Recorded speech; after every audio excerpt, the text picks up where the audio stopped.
What's going on, y'all? Welcome back to Small Couch Reviews. It's your boy Sam. It's your boy Jovi. It's the end of the year. Thank you for spending 2022 with us.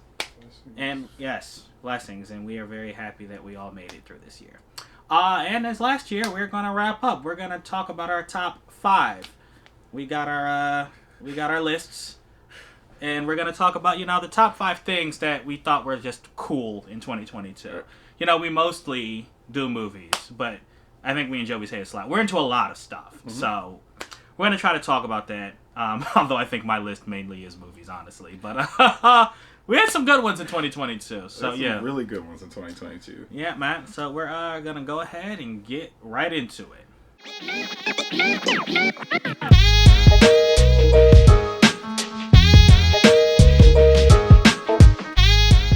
So you got 5? I got 5. All right, cool. All right. I just looked down at your list and I was like, damn. All right, but since you're mentioning it, I'll say this. We have very like minds, so this is more than a top 5. It's like a top 10 because it's 2 5s. And essentially, what I can't put on my list, he probably has on his list. You got it? Yeah. All right, cool. So, I'm going to start off, before I get to my 5. There are certain things that happened in 2022 I have to mention. Even though I don't think they were like groundbreaking or great, they were really cool. Yeah. So, first off, anime, Chainsaw Man and Demon Slayer second season. I guess it was his third season because the second season was the train one. Both are animated. Wow, amazingly. I'm behind then. Oh yeah, Entertainment District arc. It was only 11 episodes. Okay, because I watched Mugen Train, and then I kind of watched them adding the episodes because I had it on during one of my clubs. And then I haven't seen anything since then. Oh yeah. So it was like in the background because most of Mugen Train was that season. Yeah.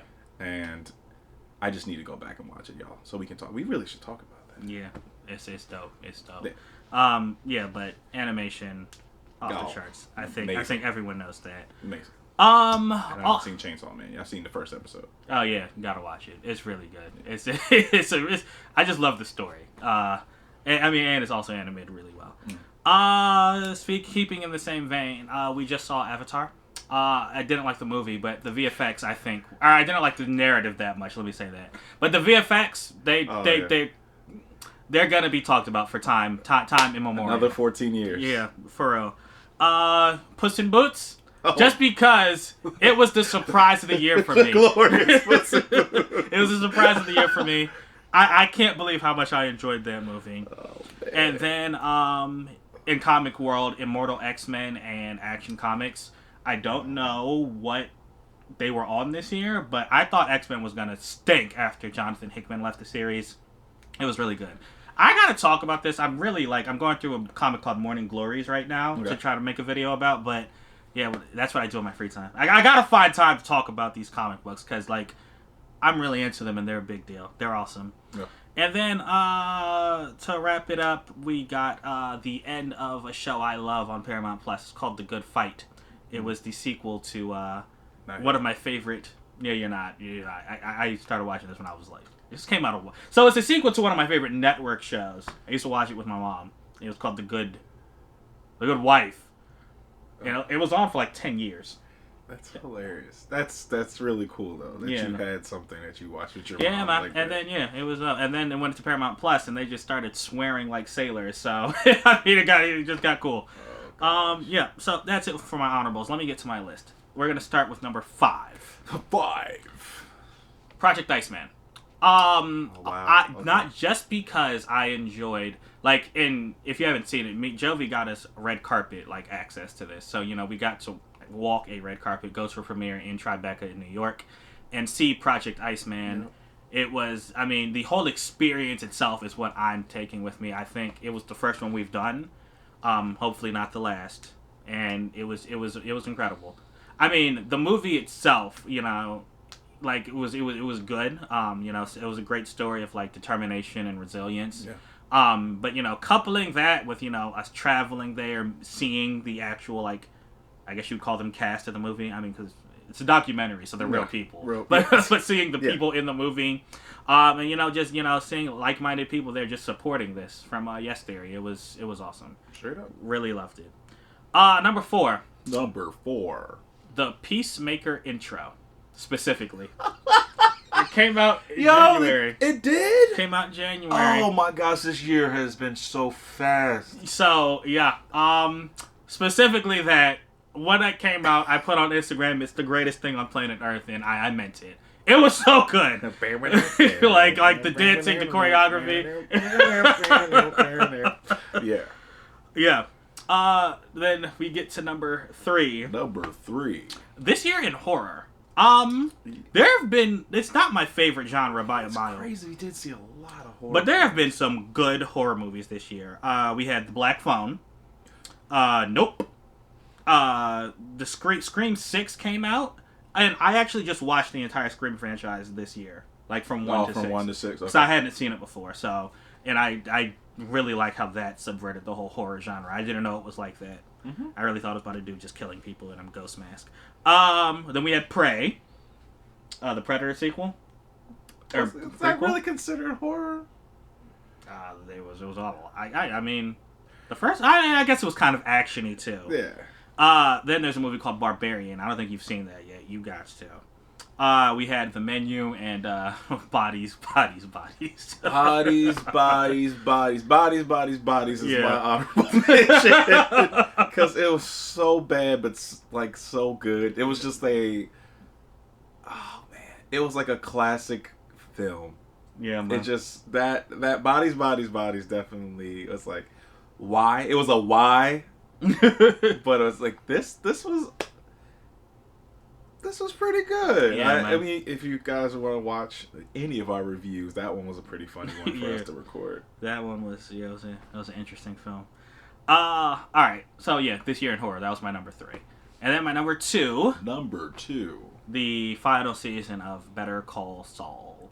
That's the prequel to Breaking Bad. Wow. And I can't believe I'm saying this. I think I actually liked it more than Breaking Bad. No way. I don't... How do I say this? I'm not someone who likes prequels that much. Yeah. I think I've told you this because you kind of see what's going on. This show changed that for me. Okay. Because, I mean, I guess it helped that it took place in the past and the future. Okay. So characters you saw in the past, normally you'd think, well, all these people are going to die because they're not in Breaking Bad. Yeah.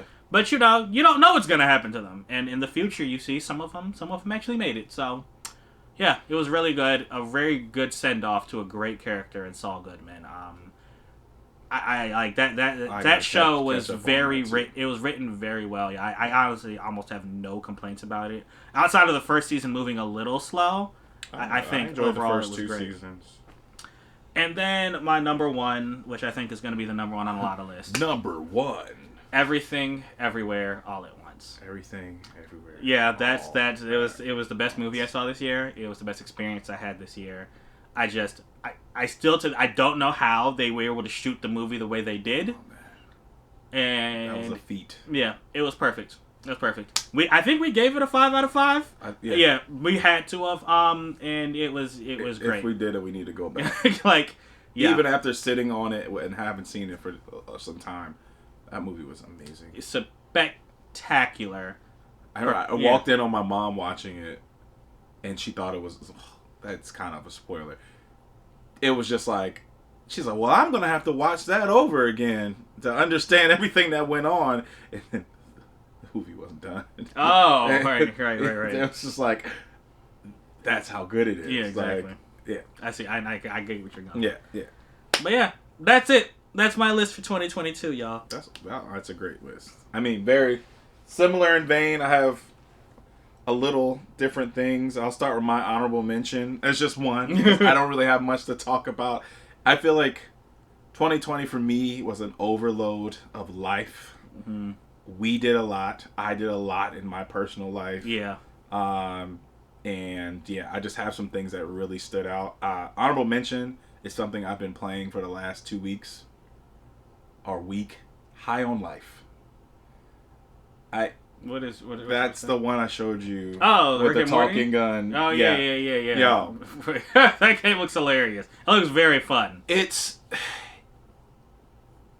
just like you said. You said Rick and Morty, right? You're like, that studio can't make a good game. Yeah, no, but This studio can't. What are you talking about? They just make fun. They're funny. No, it's a good game. We haven't had good games. You got games that look great. Mm-hmm. You got games that have some pretty good, decent level design. You know, some great puzzles. But you don't have a good game like this. Everything like this game, I want to do a whole thing, but I'm gonna tell you right now, it's a 4 out of 5 for me. Everything but the feeling of the guns. But you're shooting an alien. You know, if you're shooting a talking alien, what is it supposed to feel like? I guess it's not gonna feel like what we're used to a gun feeling like. And besides that, the game is amazing. The characters are amazing. The environments are. I'm like, how did this studio make amazing environments? You can go off the beaten path. No, yeah. When I was watching you play it, it looked like it's huge. Yeah, I was like, wow, it looks really good. Yeah, and then so if you didn't know, in the Nash Blurred Museum, Small Couch Studios, I have a 4K HDR that just an amazing, pretty decent television down here, and it really shows. And I heard it even looks better on PC. Okay. And I was like, if it can look better than that, all right. Well, that's my honorable mention. I want to do a full review. Yep. All right. So I don't have mine in order. I guess I could do an order. My number 5 is music. I have 2 albums on here that really stood out to me that I listened to a lot. Pusha T's Almost Dry. It's Almost Dry. Oh, it's fire.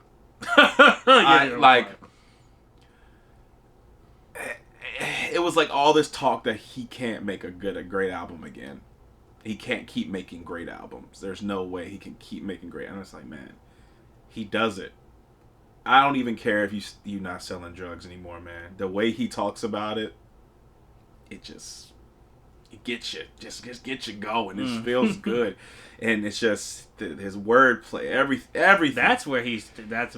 You know, he's a lyricist for real. Like, it's just on top of stuff, on top of it. You said something else that you said in the beginning of the song, that you coming back. So that, and 2000 by Joey Badass.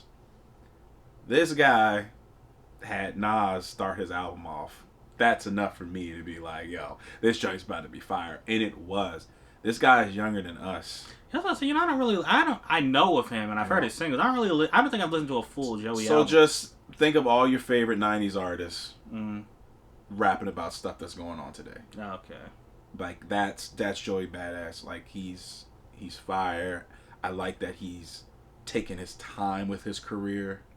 He's not just throwing projects out. All of his projects have this theme, you know, the years of his like the years are going up as he's getting older. Okay. It's really dope, man. And he has a lot of good people behind him, and I just hope the industry doesn't ruin him.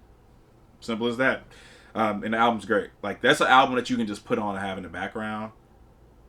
He's a lyricist himself, but I'm gonna have to check not like Pusha, but that's a whole different thing. I'm gonna do. Let's do number 4. TV.